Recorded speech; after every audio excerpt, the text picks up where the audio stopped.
call her a totalitarian dictator or a god. I call her more like a benevolent dear leader.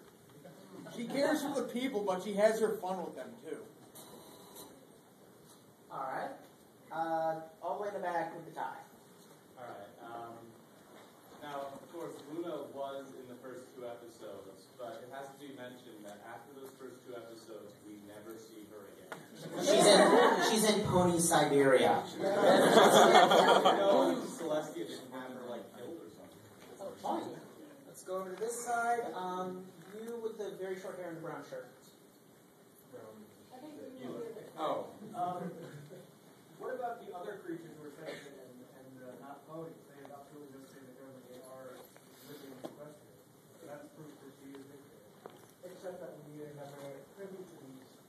We're not given enough information about these cultures. All we see is like a griffin here or a zebra there. There's nothing to say that they don't have their own form of government. I don't think anyone's going to tell me a larger dragon's what to do. You in the leather vest, I think. Yes. Well, first off, counterpoint to the magical creatures.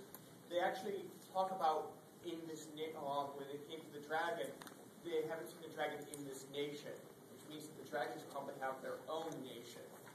Second point is when we come to a benevolent god ruler type deal that Celestia seems to be put in place of. She has enough power to raise the sun, like you said. That's also enough power that, mortal life, she can screw things up by direct intervention. So so she pulls herself back. She, if you notice, very often, she doesn't, like it was said, she doesn't interfere.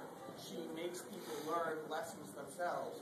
Look back to Old Testament Bible, and you see God Himself putting people through what would look like look at the book of Job.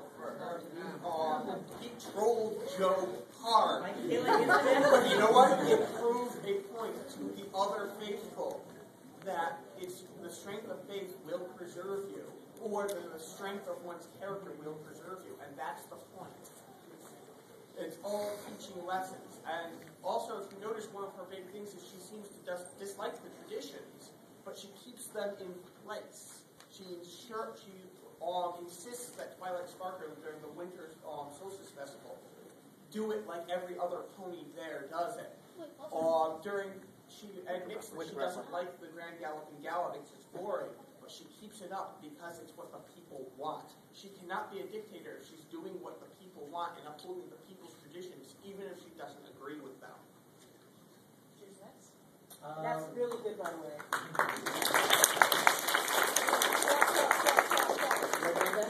Red bandana. About that thing with Philomena and Fluttershy, it's partially Fluttershy's fault not knowing that Philomena was a phoenix. I mean, from the moment I saw her on the screen, you could just tell that it was a phoenix. And that it was just going to poof into flames and come back to life. Yeah. Her pet is still a complete dick. There's no animal, so she should know how to recognize a dying phoenix. Yeah, but they probably don't have literature on phoenixes or much info on phoenixes for her to study them.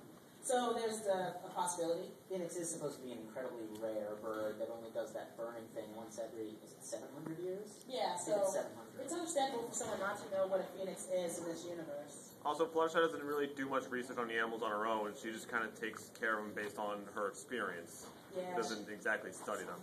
Yeah. Next one? Zombie? Well, I think about how the whole thinking that the whole dictator or god thing, from what I've got, from how much I've watched, it seems kind of like that in some episodes she kind of just wants to be, one of them while she's still royalty. She still wants to, kind of be sometimes treated, as one of the group. Or it's like, not be treated all that royalty stuff. Yeah, she shows solidarity with her people. She's all of them, so it makes sense. We have time for 2 more. I will choose the guy in the orange shirt. Oh, there's 2 orange shirts. Okay, black hair and orange shirt. I'm sorry. She clearly rules by fear. There's at least 2 or 3 cases where the older ponies are afraid that she's going to banish them to the Evergreen Forest for offending her. I mean, they're older. They should know that there's obvious. I mean, wouldn't they not be afraid of this unless there had been cases before Princess Celestia banishing people? Well, here's the thing. How about you try living for 1,000+ years and not have rumors pop up around your existence? Yeah, Fact becomes history, history becomes legend, and so on. Twilight Sparkle is clearly a smart pony. She wouldn't be afraid of this if she hadn't watched this happen before. True, she is her student, but she still gathers a lot of her information from books, and a lot of those books are still far younger than Celestia. Yeah, but like Luna was banished to the zoo. Yes, and that banishment can pop up a lot of rumors that, Yeah, it was sort of reasonable, but at the same time, in the first episode, they were all, even Twilight Sparkle, surprised when Nightmare Moon turned out to be Luna Celestia's sister. As in, they didn't recognize that the pony from the legend was actually Princess Celestia. The people may not be aware that she is over 1,000 years. Well, maybe. Black glove in the air for a long time. Okay. If there was any friendly dictator, if there was such a thing, she'd be one of them. Yep. And our last question will be from you. Hi. I just want to say that first off, the mayor argument you made kind of seems like we just haven't had enough of a political role to make a statement either way. We haven't seen a little bit of main cat, and we don't know what the other cities operate on. Then we have the fact that she does seem to have interest in ponies outside of ruling them. She's a headmistress of the school, and she just finds a student and takes it. You could argue she was just grooming her protege later, but even so, she was. It seems like awfully elaborate to set the entire school with those becoming little mind slaves. And finally, if she has the power to rule the sun, if she's the goddess living, why has she stopped into the tyranny at a nation? We know that there are other nations in existence that are presumably completely free from her rule. She has the power to wave her hands and go ooga booga at sunrise. All right, that was our last question, so we're going to end now.